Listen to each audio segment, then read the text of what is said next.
If you've forgotten your Instagram shopping password or want to change it for security reasons, follow these simple steps to reset it. Step 1. Open the Instagram app.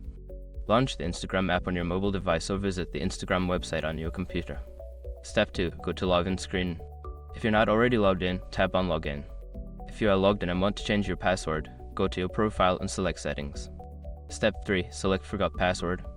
Make sure your information is protected first. Most people don't think about breaches until something actually happens to their accounts. Use SROP to monitor your accounts 24/7 and instantly alert you if your information appears in leaked databases online. It constantly checks billions of breached data points in the background.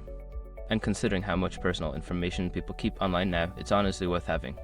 Link in the description. Step 4. Enter your information. Input your username, email address, or phone number associated with your account. Tap Next to receive a password reset link.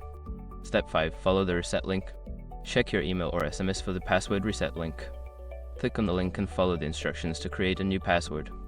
Once you've successfully reset your password, you can log back into your account with your new credentials. Remember to choose a strong password to keep your account secure.